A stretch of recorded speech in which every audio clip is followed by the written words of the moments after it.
All right, everyone, welcome to Tables, Ladders, and Bumps, a pro wrestling podcast where we do Raw reviews. We give a 3 count on the most pressing topics of pro wrestling towards us. We do a no hate, just debate type of segment. And then today we got something new that we're going to be talking about as well. No, actually, we're not. That is on Thursday. So that is Tinfoil Thursdays that we're going to be presenting as well. So um, I'm joined here by Wade. I'm joined here by Ringside P and I myself, Marlon from Then Now Whatever. Ringside P is representing the Super Kick podcast. There you go. So let's get into it. Let's get into the Raw review. A lot has happened on the Raw review. A lot has happened on last night's Monday Night Raw. I think storyline wise, it's been one of the best ones in a very long time. Just a lot of substance and a lot of mid-carders stepping up, trying to Yeah, fill that gap. If I may say, it's kind of like The Office when Michael Scott left and you needed the cast to step up. So, the White Pierre, let's Sox start killed with it. you. What is your Raw review for this week? Um, One of my things I want to take away from Raw is the New Day. Hmm. So, I hate like the way that it's been used. Like, I get it. So they're pretty much like a enhancement talent. So, but they put over just about every tag team or any faction or just about anyone that comes through. Um, they really don't get. They always kind. I feel like they always kind of the short end of the stick in that aspect. So even with Imperium. They had a couple of matches. I think New Day might have won one of them. But in the match that they usually have, they always seem to take the brunt of the bumps. Hmm. Like Ruby Kaiser dropped Kobe head, well, kicked him his head between the steps. Like even with AOP the other day. Hmm. Like kind of keep trying to build up to something else. I just feel like there's just been countless instances of the New Day putting other tag teams over, whether it's the Bar, it's the Good Brothers. It was the Street Profits.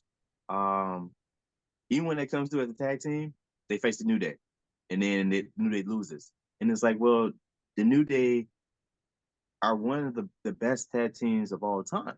Like, and I feel like they just kind of been demoted or degraded down to this status of just, well, New Day's here, so we just push them over. It's like Yeah. I want more from New Day before their careers are over. Yeah. Maybe it's just me. Yeah. You want me to go in on this? You good on the Yeah. Yeah. here? So with Yeah. regard to the New Day thing, I do want to put one thing over, and I don't know if I texted this in the. I think I did text this in the group, dude, because I've been hating on friggin' AOP and like you mean Final Testament like as a joke. The change to carrying across his character since he's been with the New Day, and I think they've brought this out of him, is like honestly a breath of fresh air. He's still like I can't really take him that seriously, but I'm enjoying his interactions with the New Day. Just as Mhm. I think part of it is we have this spooky thing with the Wyatt Six going in soon, like potentially.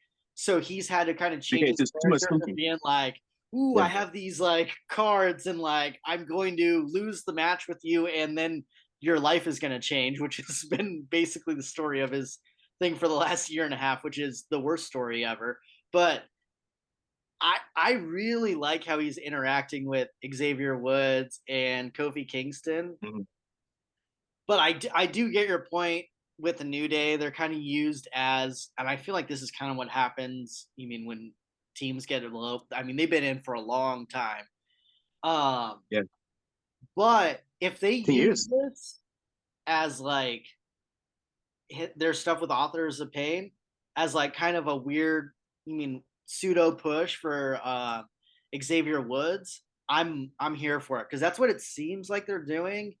So I'm gonna let it play out, but I get where you're coming from with the New Day stuff. But in my opinion, I like Xavier Woods in ring better than Kofi right now. So if they give him his Mhm. time to finally shine, I don't think they're ever gonna make him heavyweight champ. But I would be I've seen enough stuff from him in ring with people. I'm totally cool if he's heavyweight champ for a bit because like he's been really I've like his matches with Gunther I've liked way more than Kofi's Yeah. matches with Gunther and stuff. And it's I mean, he's really important to the roster. So I get where you're coming from, and it seems like it's been for a long time, but I think they might have something interesting right now going on. So I'm Mhm. gonna let it play out. But if it ends up being a dud again, I'm with you on that, Pierre. Yeah, What do you think, I Mark? think I think the New Day. I came in towards the end of Kofi Mania when he won, when he beat Daniel Bryan, and then when he got Oh my squashed god. by Brock Lesnar. So I don't even know if they've ever broken up or had discourse. Do you guys know if they have? They've never broken No, up, even Right. when they've no. been on different rosters. Right. So I think this would be an interesting take, and I'm glad that they're doing it out of like pure suspicion and conspiracy through Karrion Cross, or who I like to call Jesse Ventura's skin suit. He's so good as Because Jesse Ventura. his Jesse Ventura is so good, So good. but so and I kind of got a hint that like a subtle hint. I'm not no Nostradamus like Thomas over like Wade over here as far as like what's going to be happening, but like when they were watching Imperium break up or turn on each other, and then they were watching backstage and they hugged and they're like, and Xavier's like, I would never do that to you, you know? And I was just like, maybe.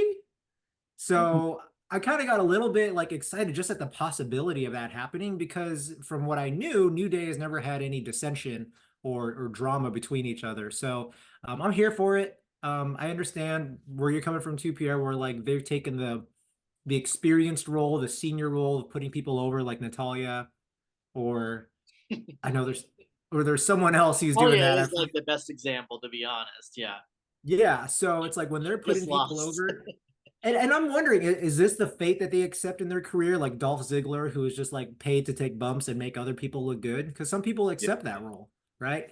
And I was wondering, I was like, is New Day at that point right now where they're okay with not exactly progressing or climbing the ladder? No pun intended, but yeah, man, I see where you're coming from, but I like it. I like where the New Day carrying cross conspiracy is going. true, true. Yeah, it is weird, Pierre. That is I. Without you bringing up this point, I would have not even thought about it because Mm, I've been like, oh, this is kind of like the only thing I found interesting with Karrion Cross in like a year and a half. So yeah, that's like what I've been thinking of because he's like anti pops. So I'm like, oh, this is kind of cool, I guess. So I've been like impressed that they're bringing that out of him. So yeah, Yeah. I appreciate you bringing that up because I'm like, shoot, they haven't like won anything for a long.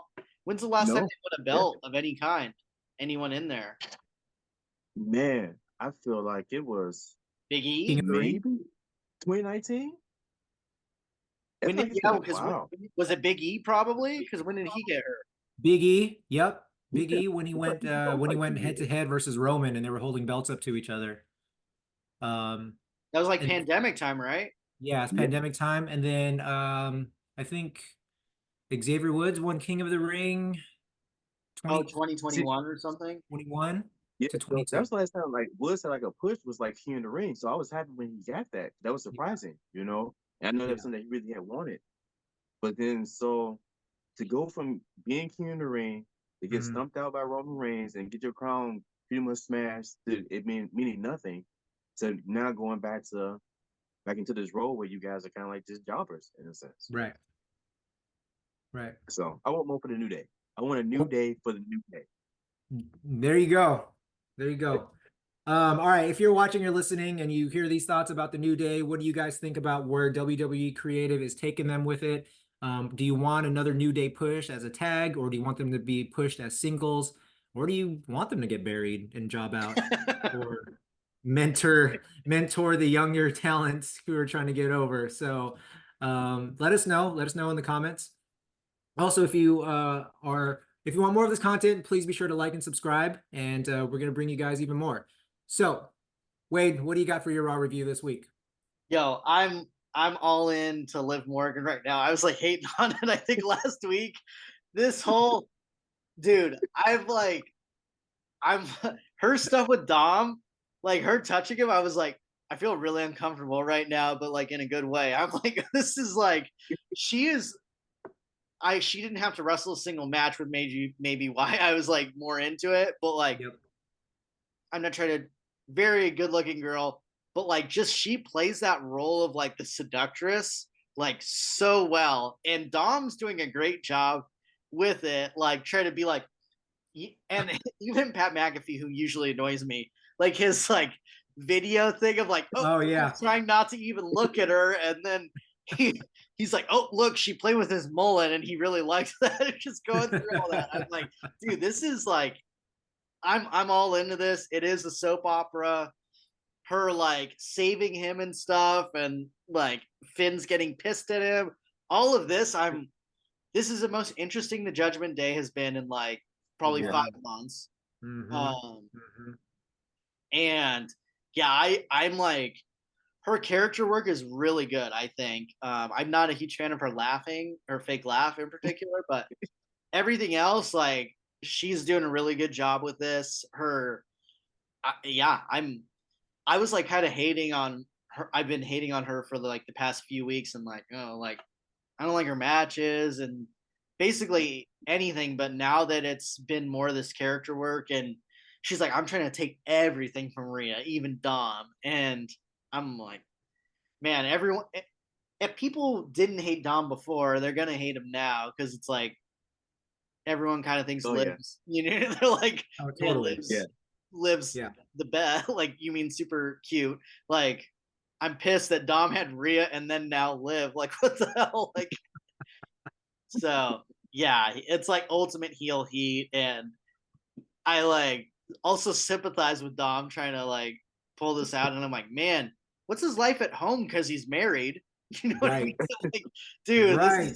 has to be awkward because I mean, you know, what I mean, you're comfortable with your wife, but it's got to be weird when you have like, you mean a really pretty girl that's like rubbing on your body and stuff and like trying to seduce you. On TV. Yeah, on In front TV, of and like it's millions like, of people. Yeah. Yeah. yeah, and you know, people are probably DMing her and stuff, and I feel for his wife, but man, for the cause, this is awesome. So, Yeah. what are Yeah. your guys' thoughts on the whole Liv Morgan, Dom romance? I'll go. Yeah, go for it. If you would have like told me back in what like 2 years ago that Dominic Mysterio in 2024 would be like the man on Monday Night Raw, like, I probably would like slapped you in the face. Like, dude, I wouldn't have believed that. Like, we get to this Yeah. point now, and like you say, Wade, like this character that Liv Morgan is playing is so great. It's like not just that she's just being so like seductive, like a succubus kind of in a Yeah, sense like that, that is a good way to. but it is that, and it's like psychotic. Like she's like crazy too with it. You know, Mhm. like the look in her eyes, the way she's all in on it. You know, like Cruel Intentions or something like that, like type of movie. Yes. Um, I saw like something afterwards where Dominic had posted that Liv had went on his IG and liked all his posts or whatever. And so like now that you are taking it back out of the realm of the ring and moving into social media, like expanding the story even more, like it's great. Like you adding more to it. So now we just don't see every Monday, Liv Morgan and Dominic Mysterio. Now we get to see other pieces of it. Him, like her, actually affecting his life in other ways, like through like social media, because that's the big part of the world now nowadays and stuff. So I just like you said too, like she didn't even wrestle Monday, but every No. time she was on TV, I was happy to see. You know, everything she did was great Monday. Like, and it's like, yo, that's rare. Like, when last time we had a champion outside of Roman that just made appearances, it didn't wrestle, but was still interesting. You know, so I know this is the beginning for her, but like Monday was a great start for the Liv Morgan Revenge Tour. What Yeah. you got, bro? Some may say that the best thing that happened to her this past Monday was the bell not ringing. Um, some may say that. But I think this whole thing, again, I joke, but I'm serious too. Like, this is better than any drama on TV to me. Because why? It's going to end up in a fight, right? Mm-hmm. Like, or it's gonna end up in a brawl. The Rhea Revenge Tour is gonna be insane and pop like crazy. So I wish I love it, and I'll add something to it. I wish that Liv would be devious and cunning with the other members of the Judgment Day to get everybody to fall and Hmm. everybody to turn. I think that would add I another think it might be angle. coming. I I think it might Yeah. be coming. Yeah, I So can see that happening. I hope that happens. And I think that would add another level to it. That way, by the time Rhea gets back, everything is dismantled and just it'll be like a house of cards.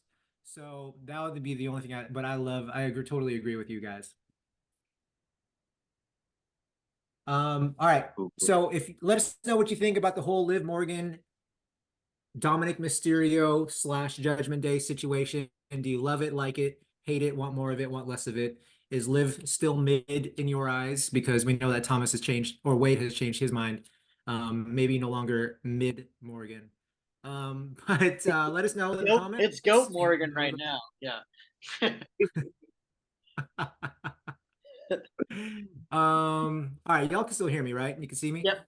Yeah. All right. So my Raw review, the part that stuck out to me was the badass Braun Breaker. I feel Braun has been killing it the last few weeks.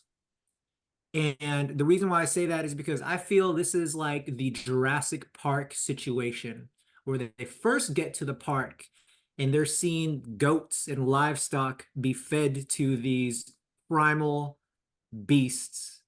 And you're like, well, once they get out, it's over. And I feel like that has totally happened to Braun Breaker. He's uncaged, the electric wires are down. He's going after the authority that put him there in the first place, and he's making an example out of anybody in his path. So that his match last night, I should start with, was solid against Ricochet. Mhm. I know Ricochet again, the sacrificial lamb. Um, and that could be a whole other debate topic. Ricochet in the WWE. We might need to But go into that next week. Yeah. yeah, I mean, Braun showed out. Just that stair step up to the top rope to the salute Frankenstein. Frankensteiner. I was like, dang, you are your daddy's boy. You are your daddy's boy. And I was impressed. And then the spear. There was a moment where after he got the pin, he was like holding his face because if you watch the replay on that spear, his face slams right into the ground, Mhm. which looks like it hurt a lot. But my question is to you guys: what do you think about Braun Breaker and where he's at within the main roster right now? You can go ahead, Go Pierre. ahead, Wade. Oh, okay. All right. No, you go. Well, one, I think he probably got a concussion on that spear. Like he went like Right. 1,000 miles an hour on that.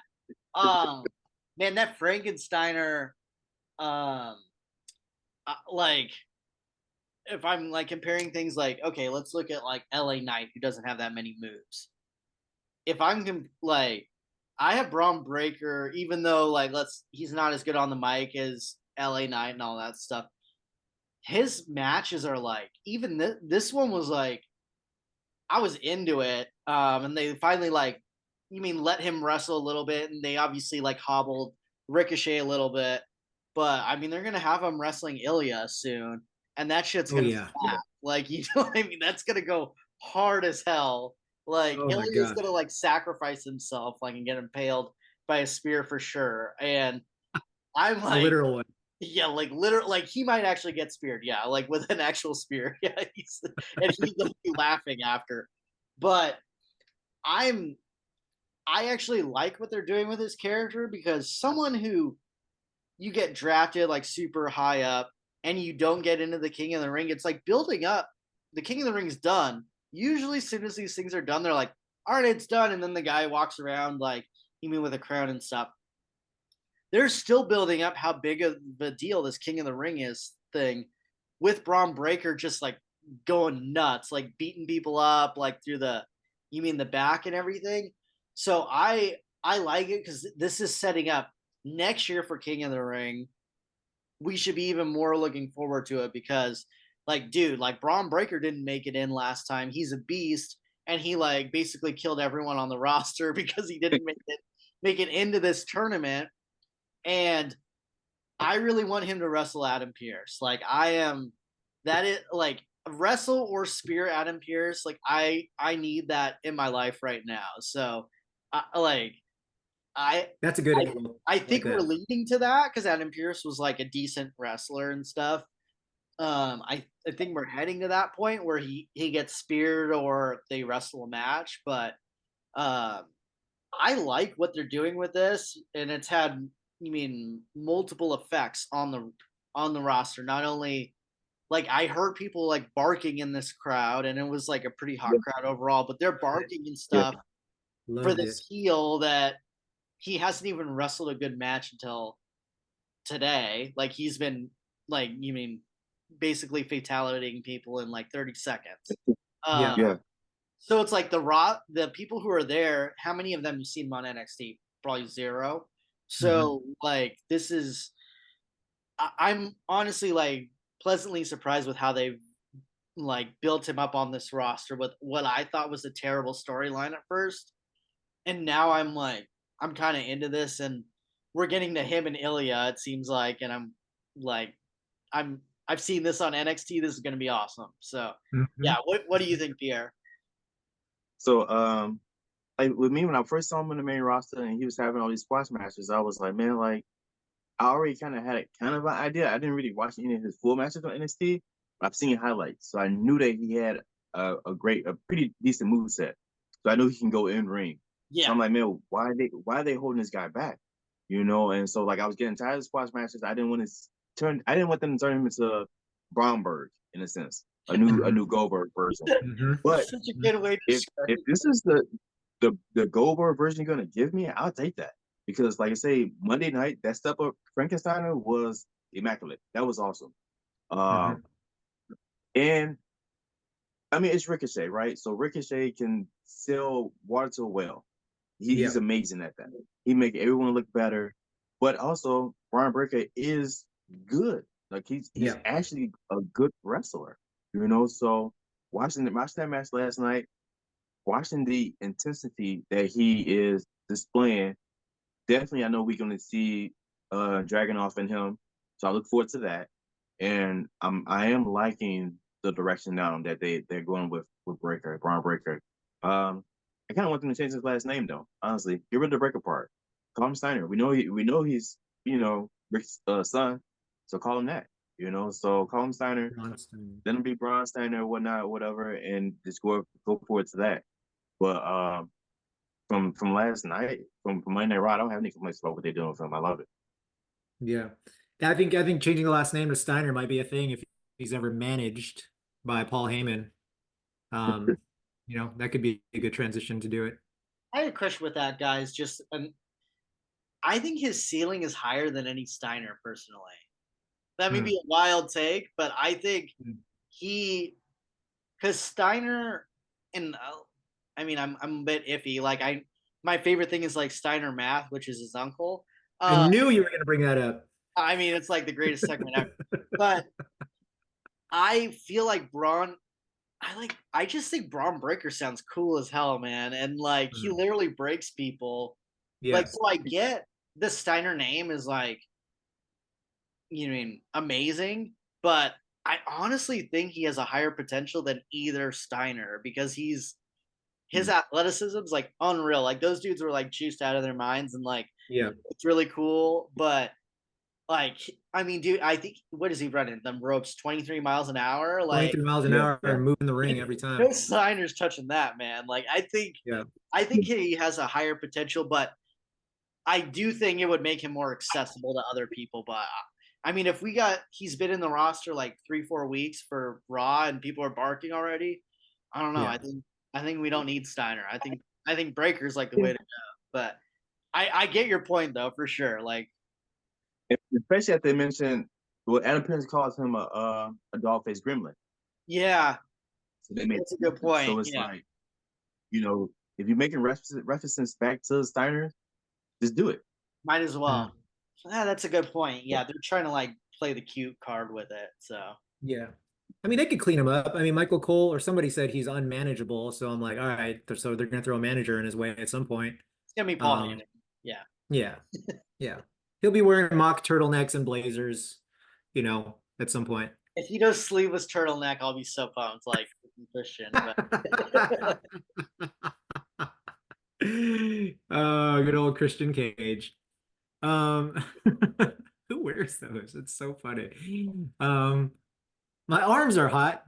My neck is nice and snug. All right, so that's our Raw review. Let us know what you think about Braun Breaker. Should he have a manager? Should he not? Should he keep the name? How much of a badass is he on a scale of Undertaker? Is he American badass or is he just simple badass? That is our Raw review for this week. What do you got to say, Wade?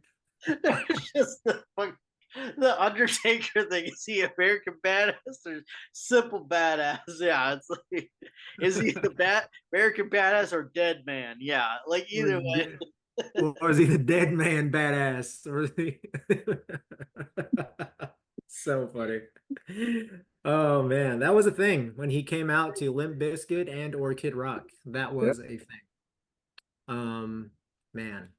Simpler times. All right, let's get into our 3 count for this week. This is a segment where we talk about the 3 most pressing topics to us in professional wrestling. Could be anything about WWE, AEW, anything outside of the ring as well. Pierre, what do you got for your 3 count for this week? So for my 3 count of this week, so I might be off with the year, but I think it was 2018. And we just had WrestleMania, and Seth Rollins was Universal Champion, and Kofi Kingston was WWE Champion. I think that was 2018. So I want to make the comparison because a lot of people say, man, those rough times for WWE back then with those 2 champions. But you would still think you still had 2 pretty good fan favorites. Kofi Mania was Kofi Mania. It was a big thing. Seth Rollins is Seth Rollins. So we fast forward to now. We got Cody Rhodes, WWE Undisputed Champion, and we got Damian Priest as World Heavyweight Champion. To me, is it similar in the product right now where we had 2 champions that were kind of, don't want to say that they were mid, but mid in a sense. To where Kofi Kingston could be the equivalent to Damian Priest right now, even though Damian is heel, but he's on that like tweener mode where he could possibly turn face soon. And we have Cody Rhodes, kind of similar to Seth Rollins back in the day, where we get into this other era after WrestleMania where it seemed like the champions didn't really have any real direction. And then Kofi had a couple feuds with, I think, Samoa Joe, Randy Orton, maybe Mustafa Ali, and then end up dropping the belt to eventually Brock Lesnar. Is that the same to where we might see that with Damian Priest, where he's going to fight Drew McIntyre, possibly Finn Balor or something like that, and then come against Gunther, and then possibly lose the belt against Gunther and survive SummerSlam. I don't remember how long Seth had the belt, but I still feel like it might be the same equivalent to Cody Rhodes right now. How do you guys feel about that kind of like idea or kind of comparison? I'm ready to go on this unless you are. Yeah, go for it. Go for it. So I don't think I don't want to hate on Seth Rollins here too much, but I think everyone who's watched our podcast knows I'm not the biggest Seth Rollins fan. So like Cody Rhodes is exponentially better at everything than Seth Rollins, especially post Seth Rollins injury. So I don't think Seth Rollins had a single match that could even hold a candle to Cody Rhodes' match with AJ Styles, in my opinion. That's like if you put that in 2018 or 2017 or anything, that's like the match of the year easily for WWE. And I actually, Cody's so good. I think he is on the wrong show. I think if you had 3 hours and he could actually like cook a little bit more instead of having him do this stuff. Kofi is way more over than Damian Priest ever will be. But I would say the undercard underneath Damian Priest is a million times better than what Kofi had. I love Samoa Joe. I'm a huge AEW person and Ring of Honor person. But Samoa Joe never had really the the crowd behind him like CM Punk has, because that was the one you didn't mention, because there's still CM Punk looming, which we think is gonna like make Damian Priest still the champion. Gunther is more legitimate than like anyone other than Daniel Bryan on that roster at that time, in my opinion. I will say, like, if we're talking like that time period, that Daniel Bryan, and I have the belt from it, his like, you mean Planet Champion, like thing is like underrated. I really like that heel run. It's one of the better heel runs, like towards the end of the fall of Vince McMahon, in my opinion.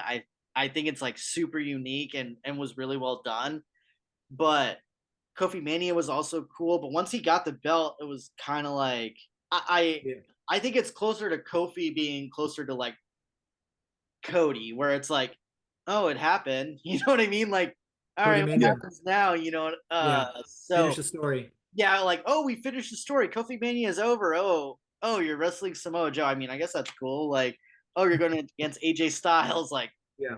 I mean, awesome. And AJ stuff, dude, I was like so into that thing on Friday. Like, I knew he wasn't retiring, but I saw that like pastel like jacket. I was like, oh man, I know what's going on.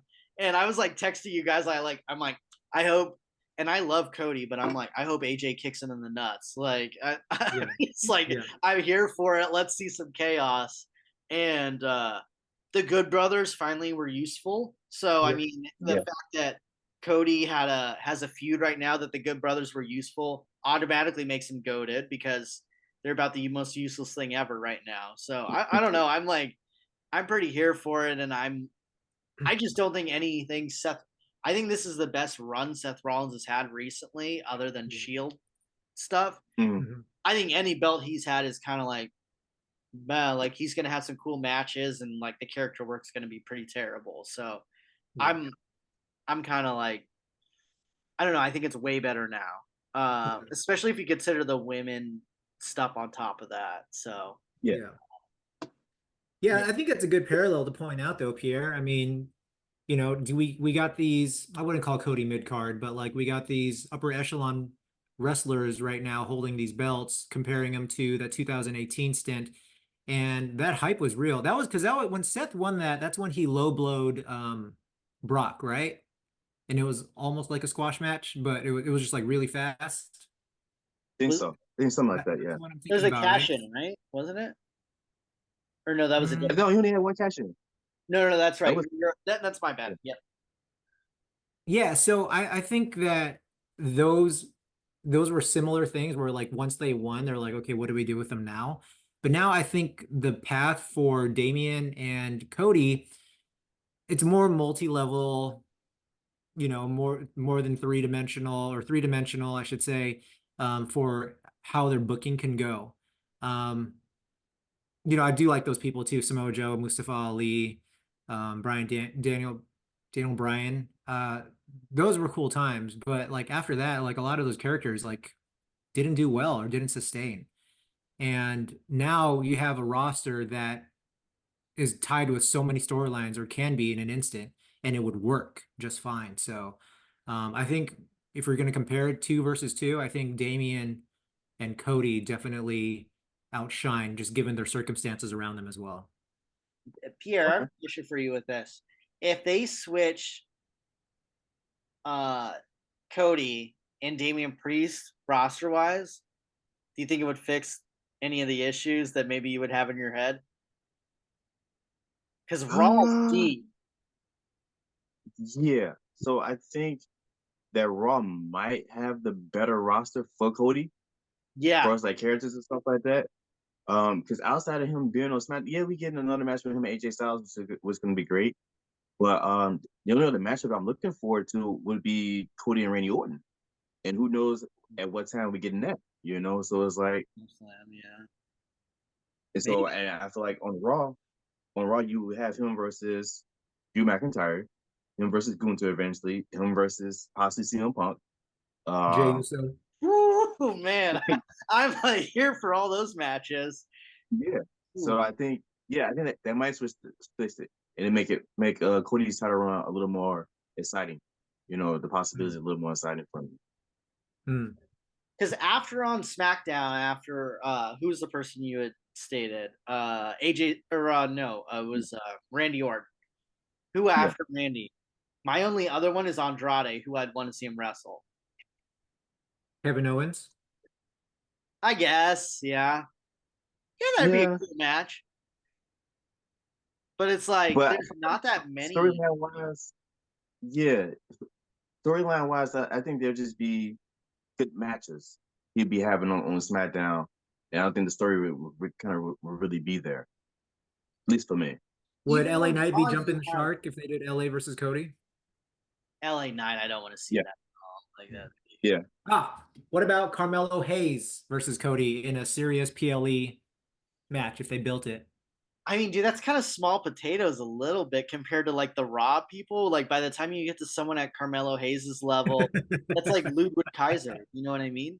Like if we're being real, like you still got Sheamus over there, who I have above Ludwig Kaiser, even though he loses to him. But it's like I like to see Cody and Sheamus. That would be a Sick. banger. That'd be a Like banger. I'm just like, dude, there's so many dudes on Raw. I like to see Cody. I mean, I've seen him against Finn, but like a legit match with That'd be Finn sick too. Balor. Obviously the GOAT, you mean freaking Dom Mysterio. Like, I mean, that'd be a 5-star match. So I didn't think of but no, anybody like else when you said that. just Raw is like, dude, that roster is kind of nuts for talent, and it seems like they just have the wrong person. So that's why I was asking. Yeah. No, that makes sense. No, but definitely, yeah. Yeah. That'd be a good topic. Which is a stronger brand right now? I know we probably know the answer in our heads, and it's Yeah, clearly I NXT. think we just answered that right now.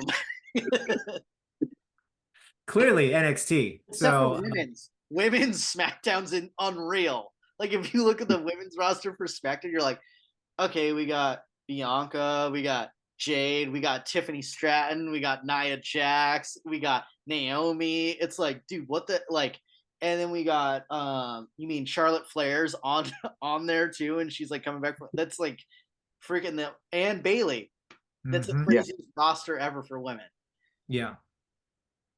Yeah. Those are all 80s and 90s people in 2K, right? Yeah. Much. I think so, yeah.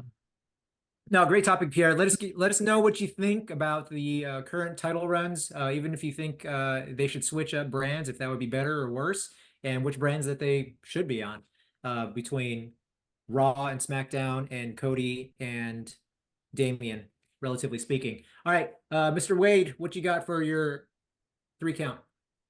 Dude, I'm as like the resident AEW person, so mine's regarding Swerve Strickland already wrestling Osprey in a title match. I just kind of want to know if you guys think. I think it's kind of obvious Osprey or Swerve is gonna win. If he doesn't, it's like legit unreal because Osprey has another belt. Right. But in my opinion, and I'm gonna do a more in-depth video on this, but this is like the first time they made a good decision with the booking of Swerve, because they've been making basically this whole year mistakes leading up to this, where it's like he probably should have won the belt pay-per-view earlier, and they extended it, like he had to wait an extra month and a half, and then it's just been, oh, he goes against Christian Cage, oh, he abused Christian Cage's like son in this and like broke into his house and beat him up, and the guy's like 18. Like it's just like he's supposed to be the baby face, but it's like he abandoned the guy who was on his team to join Christian Cage in a thing, and like he was the one who lost him. It's like everything's been messed up for him in this run, and I'm like, yeah, I'm with the heels in all of this, even though I like Swerve. Like they're justified in wanting to beat Swerve's ass. So I'm kind of like, finally they're like, oh, we're gonna put you against the baddest dude that everyone's been comparing you to. It's a safe option because Osprey is gonna make you look as good as possible.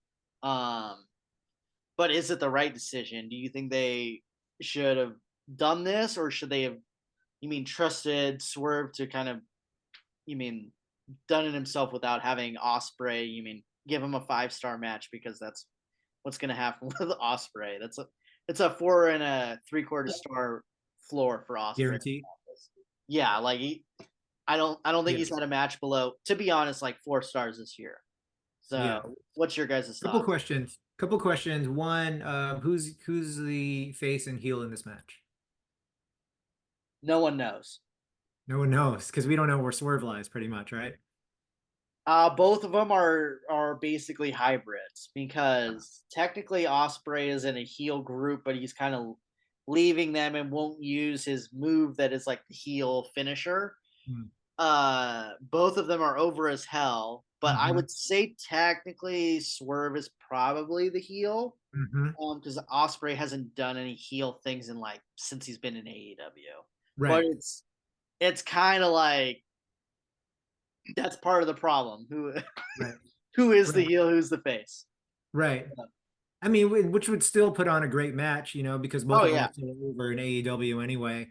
And then my second question is, if it wasn't Osprey, who would be next in line to be a formidable opponent for Swerve? that's a good question. Because I feel like a lot of them are tied up in other storyline or like just pursued a belt or just lost. Swerve's wrestling Roderick Strong, your #1 draft pick from That's AEW right. this week, who Osprey just beat. Right. But yeah, there's like because Kenny Omega's hurt. Mhm. Really, it would probably be MJF, who's just coming back right now. Mm. You could have like a Daniel Garcia, Yeah. someone like that. Brian Danielson just lost to Osprey, but he has the name that you could have. I would actually love to see that match with him and Swerve. That'd be awesome. So there are some people. I was I was honestly blown away that they chose to do this match. Like I was like, what the like because everyone thought it was happening at Wembley. Right. So Yeah. yeah, I mean your questions are solid. Like that's kind of up in the air, and I do kind of like that we have these questions and we're kind of confused because usually I can predict everything that's gonna happen because it's basically like a soap opera, and I'm like, oh, that person's like their second cousin and they got married to him or whatever. We Yeah. can kind of predict what's gonna Good old happen here, pro but wrestling. Yeah. yeah, it's pro wrestling. But Pierre, I'd love to hear your opinion because you're not, super. I know you like AEW, but you're not like diehard Yeah, or really. getting throat chopped like I am by the New Japan people. So Um, so from what I know is for every time I've seen him, he's been heel. Predominantly heel. But I do know he's super over. I mean, how can you not, the dance, right? Spence not up. And for the couple matches I've seen, like he's a psychopath. Staples to the forehead or to the cheek yeah, or whatever, so AEW, they love that. So, but the stuff I've seen with Osprey, like, man, I couldn't imagine Osprey losing to Swerve right now. Yeah. Like he's on fire. He's been, like you say, he's been putting on phenomenal matches, at least from the highlights I've been seeing. Like I saw glimpses of him and Roger Strong. I was like, man, they put in work over there, and even him and Daniel Bryan going crazy. The other match I saw, it was him and the other guy from the Don Collins family. Takeshita, the Japanese guy. Yeah, Yeah, dude, that match was yeah. nuts. Yeah. I'm like, right. So I can't imagine Osprey losing, but if you want to put more heat on Swerve, have him do heel stuff, Yeah. and this will help kind of set him apart and make his run a little, hype up his run, title run a little bit more, right? Mhm. Because I they someone said they kind of book him as like a mid card in a sense, and he hasn't had like a main event match on Dynamite or any of the shows yet. I don't know how true that is. But if It's this is your champion, you should book him as a Mhm. dominant champion. Yeah. That's but this could be the way to kind of prepare him back into that top level A card for Yeah. the show. Yeah. yeah, Yeah. with the win, it legitimizes him for sure because it's like Yeah. no one's beaten Osprey, and man, I kind of feel like it's like a cheater way because it's like Osprey's so good and he's gonna sell the hell out of that match. But you know what, Pierre, you brought up a good point because if he just dials into the heel part, which I hope they do, Mhm. the issue with him is that he was so popular. They were like, let's turn him babyface because everyone's cheering him. So they went away from the heel stuff that was like cool about him. And basically until the week of the last pay-per-view, he was like a weird baby face that I didn't like. Like it was just weird. And then he started being kind of a dick again in like a cool way, which is like Swerve's like the coolest person ever, man. He was like, Young Bucks showed up in their office and he's sitting there and he's like, "What up, turds?" Like to them when they went into their own office and they're like scared of him. And I'm like, all right, freaking Swerve is back. Like I'm all about this. So yeah, I think you bring up a good point. He needs to dig into the heel part. Osprey can be a heel, but I mean, dude, he plays babyface so well. Like it's like I think Swerve is naturally a better heel and like his ruthless stuff I like a lot. So I think you brought up a good point there. As long as they bring in the stuff, and I mean, dude, I liked Osprey a lot, but now that I'm like every match I've seen, I'm like just I can't I can't believe it. Like I was at the pay-per-view. That was probably the best opening match I've ever seen in my life. His match with Roderick Strong Mhm. and I'm like, shoot, this is even better than the opening match where I saw someone cash in Money in the Bank, like that we saw it at WrestleMania. Like I'm Yeah. like, dude, what Yeah. the this dude blows my mind. I saw his match with Bryan Danielson, and I'm like, this is the best match I've ever seen. So Yeah. yeah, I think you're Pierre, you're right. It's like, and it's funny you don't watch AEW as much as me, and you're like, you come up with the exact solution that's probably the correct solution, and I've been sitting here like, what the hell's been going on, trying to go beautiful mind on it. So yeah, I think you're right for sure. Yeah, you know what? This is me fantasy booking. I think you make Swerve as champion as long as you can, and you need ebb and flow as far as um him being liked or trusted, and then he turns on somebody. And the word that keeps coming to mind is heinous. Like I feel like he needs heinous acts, maybe on Will Ospreay because Ospreay's so beloved. And just dig that, like twist that knife even more as a heel. And then, it reminds me of like the bloodline where like you would think Roman would be apologizing to his family, then boom, low blow, and you're like, oh, you Yeah. SOB. So I feel like heinous acts maybe turn on Prince Nana at some point. Or do a back and forth, do a back and forth of like love and hate for him, where he finally steps on the one who helped put him over with that dance and that entrance. So, yeah, I don't know. That's a forecast that I would give, but I don't work for them. But you know, I don't work for AEW. But yeah. All right. So my three count this week, I'll keep it short because I know we're pressed for time. It's very simple, very trivial. I got top selling WWE merchandise for May 2024. CM Punk, I just want to know what you guys think of this list and what it tells you about the WWE fandom. CM Punk is number one. Jey Uso number two in sales. Oh, Cody Cody Rhodes number three. Stone Cold Steve Austin number four. The Stone Cold's Great number 4. Yeah, Stone Cold's number four. Number one all time though. The Rock number five. Randy Orton number six. Number seven. Roman Reigns. Number eight. Bray Wyatt. Number nine. Rey Mysterio or Mysterios. I don't know why it's a slash. Maybe Dominic stuff goes under him. And then number 10, Liv Morgan. These were the top 10 top 10 WWE merchandise sales for May of 2024. What do you guys think this tells about the WWE fandom with these current sales? Pierre, you go first. I might have to ISO out on that. Um, it just says that people love CM Punk and they're trying to cash in on everything CM Punk has ever had. I don't know if you guys saw that they brought back a lot of the retro shirts, Yep. shirts from before. Like I have one of the shirts that they brought back. Yeah. before, like the gray, like best and the worst. I have that shirt, so like they bringing that shirt back.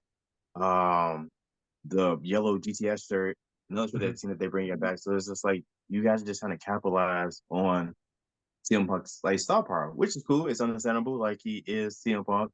He is one of WWE's like icons in a sense, you know. Um, Jey Uso makes sense. He has Jeep everything, Jeep glasses. He even said that he did the glasses as like a homage to like Bret Hart, that he kind of got inspired from Bret Hart.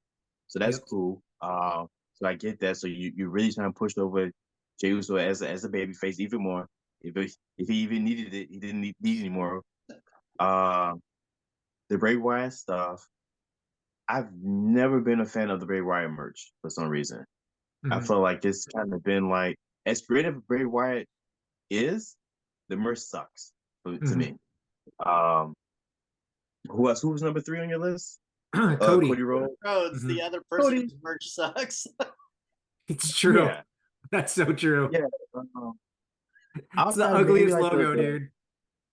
The zip up hoodies, sometimes like that, those are okay, but all of the shirts are kind of like similar to the same. It's like the Wish version of the Stone Cold shirt, Smoking Skull shirt. To me, is the Cody Rhodes skeleton thing.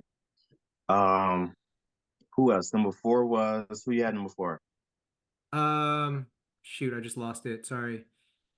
Stone Cold? Stone Cold. Stone Cold was number 4. 5 was The Rock. Those two, I understand those two. Even though the Rock shirts aren't, and some of them are on there. Not as much as I think, as many as I thought it would be on there.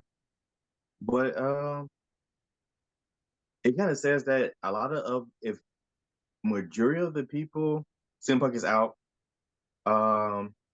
Randy Orton merch is okay. I feel like more people need more merch. Like you got Liv Morgan number 10. Bailey needs better merch. She's a champion. Yeah. Bianca and Jade. Bianca had always kind of got stiffed on merch. Same with like when Sasha Banks was there. They kind of get like bootleg t-shirts or bootleg merch. Like Asuka's the same way. The merch don't really hit for the women wrestlers as they do for the men for some reason. And you want to push towards the women. So maybe if Tiffany Stratton wins Money in the Bank, maybe they might change. Popping off, dude. Yeah. It's totally lost. I wish it would be a little more different. Very a little bit. So you think the women's merch is definitely leaving something for desire, right? There's definitely lacking something. Maybe it's design, maybe it's because also I think the WWE superstars have to like present ideas to creative as well, or to marketing. So I think they have to do that. And maybe a lot of like superstars they don't have those ideas, those creative like images in their head to even go off on it. But I have an opinion real quick. Yeah. Pierre, the two you pointed out remind me of a specific type of political voter right off the top of my head when you brought up the Cody Rhodes and the Bray Wyatt thing. I'm like, it looks like literally a certain political person who I also don't like their merch. So yeah, I'm with you on that. I literally like, I'm not gonna say, but you could guess it's a red hat. So yeah, it looks like stuff that they would have as their merch. So yeah, I was like, oh yeah, I don't like the Bray Wyatt stuff, and I don't like, and I really hate the Cody Rhodes stuff. And I like both of them. Like, I'm like, can you have not stuff that makes it look like I have you mean a stockhold of weapons in my, basement? Like that'd be cool if I could represent you and not look like a crazy person. So I feel like it's a low bar, like just not redneck stuff is kind of my ask for the Cody Rhodes and Bray Wyatt stuff. Similar target audience. It is, yeah. And then Stone Cold's the same. Like it's like Stone Cold hasn't wrestled a match since the one thing with Bray Wyatt, and it's like, how many dumb freaking, I guess I'm gonna hate on the WWE people. This tells me the WWE people really bother me because it's like in the freaking Jey Uso, I'm like, sweet, someone I really don't like, is number 2. And I'm like, if they have like a Yeet man thong, maybe I'll get it. But other than that, I'm not getting a Yeet thing at all. And Stone Cold, it's like, you mean Minnetonka 316? You know what I mean? Right. Rochester 316. I'm like, what does this even mean? It's just a random city and 316 on it. And these people buy it, and I make fun of it. And then every time at a WWE show, I see every damn city with 316 on it. And I'm like, why are you buying these? So, like, it makes me mad every time. I'm like, what does this even mean? Like, Rochester, I kicked your ass. Like, I don't know, man. It blows my mind. So, Pawnee, Indiana. but yeah, the women's merch is terrible. Yeah. Overall, Bailey, I'm like, dude, Bailey's popular. Like, we went to the superstore together, and it's like when we went there, I'm like, oh, Bailey's stuff sold out. I was like so pumped because she had one shirt, and I'm like, I like bought one of them, and I'm like, cool. Like other people bought it. Like I kept seeing people getting, and I'm like, she's popular, guys. You will sell the stuff if you put it out. She didn't have a shirt for like a year on the shop. You had to get any Bailey shirt on Hot Topic. So I don't get it, man. It's weird, but maybe we're just the outliers, apparently. Yeah. So. Yeah. I want to do a discussion later of like what merch you gravitate towards, or like who's repels you as well. But I think Wade, you just answered who's repels you. Any redneck one generally repels me. But Pierre, sorry if you have a Chicago 316 shirt. I don't do it. Not at all. Yeah, and just one more quick observation. I feel like Liv Morgan being on here. I mean, Rhea used to be on this list, like top 5 usually, right? Yeah, it's usually top 5. But this tells me that maybe the female audience, maybe not supporting the female wrestlers as much as, as far as merchandise sales. Maybe they're, and in no way am I blaming them, but I'm like, maybe they're more into the guy shirts for whatever reason, design, variety. It's like, I have a Bailey and Asuka shirt, so I don't know what to tell you guys. I mean, I'm not saying it's going that way. I'm saying I know I'm messing around. I'm just kidding. Could be the women are just like, no, these designs are whack for the women's merchandise, but who knows? Fair. All right, so that's my 3 count. Let us know what you guys think about the current merch, this top 10 list of who's top selling. Again, that was CM Punk, Jey Uso, and Cody Rhodes. And then you got one female wrestler in there who's Liv Morgan at number 10. Do you like their merch? Do you want more of it, less of it? Let us know. That is our 3 count for the week. All right, Pierre, do you got time for debate? All right. Yeah, but I wanted to go over my segment real quick. So I've been wanting to plan this thing, and we'll call it 10-4 Thursdays, right? Where I give some type of, or we all kind of just give some type of just crazy speculation to what we think might happen in wrestling. So it can be WWE, it can be AEW, but I got a prop I gotta go grab real quick. So you just think about that in like 2 seconds. All right. I think he's gonna do TNA. Because I know Pierre's super into TNA. No, I'm just kidding. I also don't think it's gonna be New Japan. But if it's New Japan, I'm gonna like pop super hard. It's like a New Japan theory. He's like, actually, it's Noah in Japan. So, ooh, damn, that's a fresh one, man. That looks better than the tinfoil hats and signs. So, this is my tinfoil hat with my crazy theories I'm about to give out. Well, one of them. I got, for SummerSlam, R-Truth turning heel. And we get Ron Krillin. Wait, what's the last part? R-Truth turning heel and what? He's gonna be Ron Krillin. Oh, hell no. Why not just bring back Kate Quick? No, man, we need Ron Krillin. That's what we need. He has to turn heel. He's gonna turn heel. He's gonna turn on Miz, and that's how he's gonna end with a heel run. Can I give my opinion on this, or are we just gonna like let your? No, it's just crazy theories. It's crazy theories. God damn it! There's so many opinions on your tinfoil hat. All right, honestly, that's a good tinfoil hat theory. I strongly disagree with it, so that's why I think it's good. But no, that's like honestly, I'm like surprised you came up with that off the top of your head. Damn. It's the hat, man. It's the hat. It's the That's hat. a I good need one. to make one. I'm when I get back home, I'm gonna make one. Yeah, I got to make one too. I got like this spike mat thing that I bought off of Instagram that's supposed to help you meditate. You're in excruciating pain for the first 3 minutes, so I'm like, maybe I'll be able to come up with some ideas there. So, oh man, You got any more? Are we supposed to share? If you guys want to share something, or you guys wait till next week. yeah. Let's Think wait about till something next week. We'll do crazy. one a week. Okay. Yeah, Yeah. do You one don't a need to week. make the internet break with us coming up with 3 in 1 week, dude. Yeah. Be the Alex Jones of the pro wrestling world. But The Cody merch. if it happens, you heard it here first on Table Ladders and Bumps. R-Truth is going to turn heel and turn on the Miz, and be Miz versus R-Truth at SummerSlam. Oh my Hmm. god. In a way, I hope you're right. Just to stir the pot. I do hope you're right. If he's Not even to stir the pot. baby face, so he's against Miz. But yeah. Oh, Miz is from like, isn't he from Cleveland. Cleveland. Yep. Yeah. Boy, damn. All right. That's a better theory than I thought. All right. Okay. We got the debate now. Yeah. Let's do the debate. I think as well. All right. Tinfoil hat Thursday.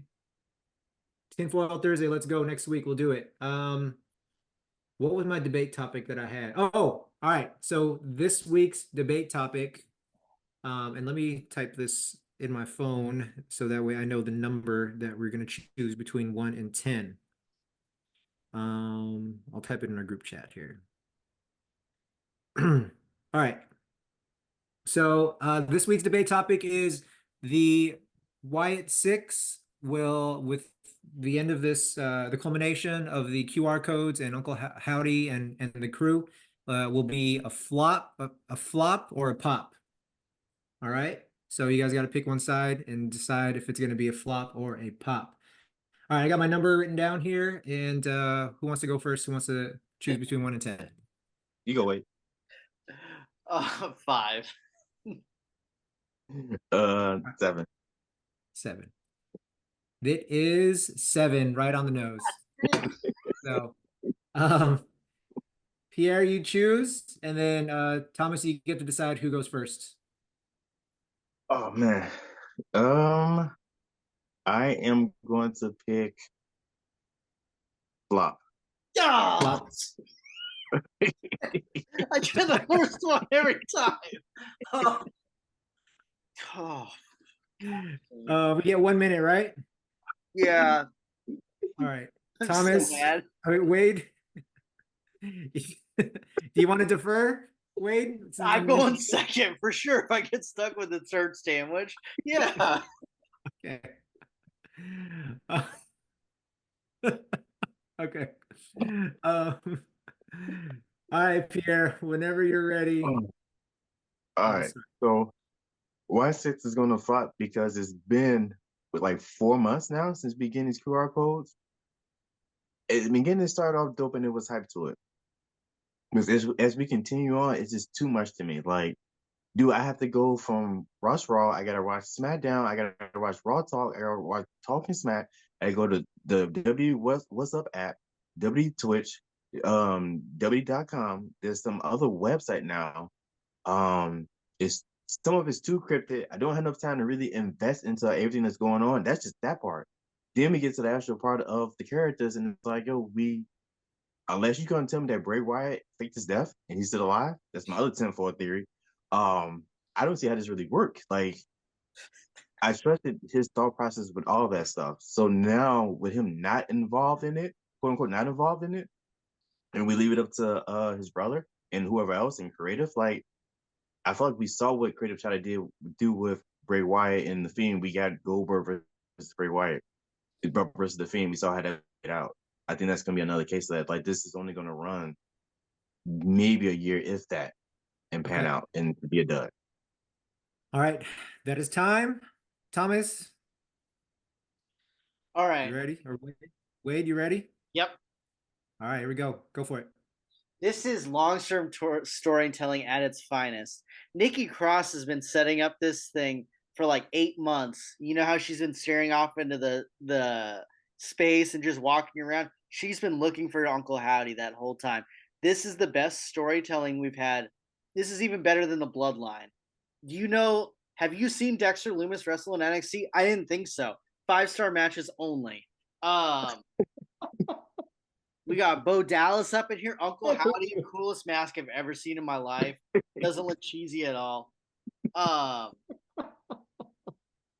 Eric Rowan, I'm being completely. Eric Rowan is sick at wrestling. So like, if you focus on him with his wrestling skills, that's gonna help a lot. For the wrestling matches, I think they are gonna focus on the spooky stuff, which is good if you're like pretending to be a mythical family and you're like tagging out in matches.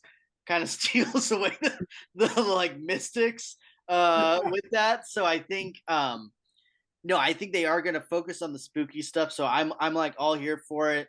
More fog machines. We don't have enough fog machines in wrestling right now, so we need more fog machines, more fake. All right, your time's up. Save it for the second round. Okay. Save it for the second round. We have to put our stocks in fog machines. All right. Do we want a rebuttal, Pierre? Yeah. Go. So I don't know. Granted, there are open storylines that they could go with this, but if you go out after Randy Orton again, we know it's gonna fail. Every time Randy Orton showed up at Bray Wyatt, it worked in the favor of Bray Wyatt. Randy Orton. He burned down Bray Wyatt's sister Abigail's house. He burned down the Fiend. He destroyed Bray Wyatt. So don't go after Randy Orton. The only other victim is Jay Uso. And you're just gonna get yeet everywhere if you attack Jay Uso. Who wants that? And you know that's not even a good like long story match anyway, because he's gonna end up back into the bloodline when Jimmy comes back. So what does the Wyatt Six or whatever you want to call them end up doing? They're just gonna play Jenga on family night. Wow. All right. Great closing remarks. I'm ready. I'm ready to All go. right, hold up. Here. Go for it. You just fell right into my trap. So the best person who dealt with Bray Wyatt and the Fiend was actually Finn Balor, who is on Raw, which is where this is debuting. So all you have to do is go with the strangely spooky group, Judgment Day. If they're beating the hell out of freaking Finn Balor and scaring him, imagine spooky things happening to Dominic Mysterio. How amazing would that be? Look at how he's responding to just having his nipple touched a little bit by Liv Morgan. Imagine if a ghost comes out, he's going to sell the hell out of that. And look at JD McDonough. He already looks like a little, like, you mean the shrunken dolls, but he's the opposite. He's got a giant bobblehead. So he's perfect for this spooky stuff. I mean, they cannot have a better spot for this than on Raw on Monday, June 17th. This is going to be the most fire thing I ever seen in my life. I fully believe in this. I'm going to get Wyatt 6 tattooed as a tramp stamp above my butt. I'm all into this. Oh gosh, dude. That sell. Pierre, you made a lot of good points of what a lot of people are maybe thinking. Thomas, if anybody is thinking those things, God help us as far as the fandom goes. Jeez. Because there are people who are for this, and it's going to be 100% successful, you know, excluding WWE creative. So, I didn't even bring up Dexter Lumis only using magnums. So I like saved that. I didn't even have to use that. I was just killing it so much. So that was a storyline in NXT that you missed, Pierre. So I just oh my there. gosh. Oh my. Yeah, I got just because of that coming over that insurmountable mountain of evidence. I got to give it to Wade. Pierre, All of your points were valid as hell, but being able to come up and spin this the way Wade did, you need to work for creative because these are probably the reasons why they pitched this. So, yeah. All right, that was All of yours were logical. Mine was just emotions. I will say Pierre's right, but I fought with my heart in that. There you go. There you go. That was our no hate. No hate, just debate for this week. Will the Wyatt 6 be a flop or a pop? Let us know what you guys think about the Wyatt 6. Are you tired of the QR codes? Are you tracking along? And is this something that you're actually looking forward to? All right, that is our show for this week on Tables, Ladders. No. We gotta get some real thoughts on this. You don't think I believe Dexter Lewis only has 5-star matches?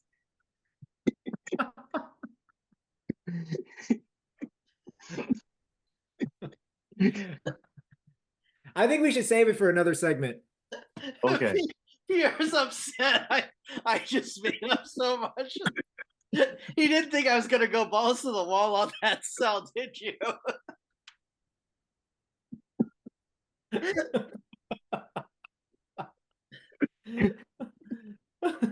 It's like, wait, that was a bunch of bullcrap. I got a fog machine in my hotel room over here, man. That's how I'm gonna go to sleep.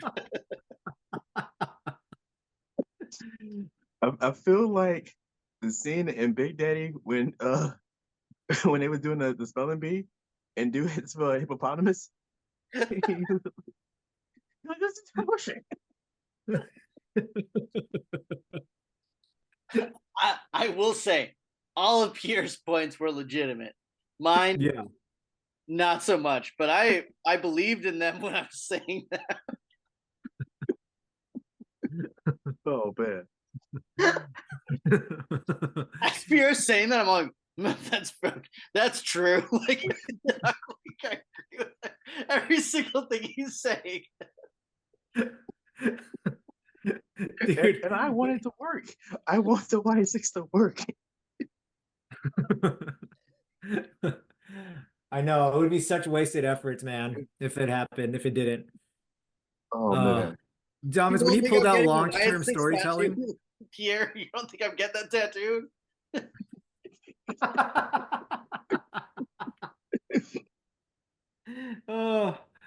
Oh, man. All right. Thomas, when he pulled out that long-term storytelling thing, dude, I was like, oh hell no, he's not going this way. I was like, he is I'm not not lying digging. though. That is part of her thing that's been going on for like 8 months. Yeah. And then he compared it to the bloodline, dude. Come on. I was like, yeah, maybe. No, maybe I'm not it's comparing it to the blood. It's better than the bloodline. better than the bloodline. Better Okay, than the bloodline. sure. Does the sure. bloodline have Nikki Cross in it? I didn't think so. No. Wyatt 6 better. Wyatt 6. I Wyatt took a 6 all picture with day. Nikki Cross. I haven't taken a picture with anyone in the bloodline, so automatically Nikki Cross better. That's true. That's true. Got a little bias there. Yeah. Oh man. All right. If you like what you hear, please like and subscribe. We'd love to engage with you in the comments. Feel free to reach out, leave your thoughts on this episode and what we talked about. Wade, where can they find you? Wade Willis, wrestling and comedy, on Instagram. Sweet. Pierre, where can they find you? Super Kid Pod on IG. Super Kid Podcast 1 on YouTube. And I think that's where I'm at. That's it. Check out the Super Kid store. I got shirts. Buy some shirts. Yeah. I need to get one. I'm gonna order one, man. Get some Yeah. merch, y'all. You can find me, Marlon, at Then Now Whatever on Instagram and TikTok as well. So this is another episode of Tables, Ladders, and Bumps. We will see y'all next week. I got better merch than the women on WWE roster. No lies. No lies detected.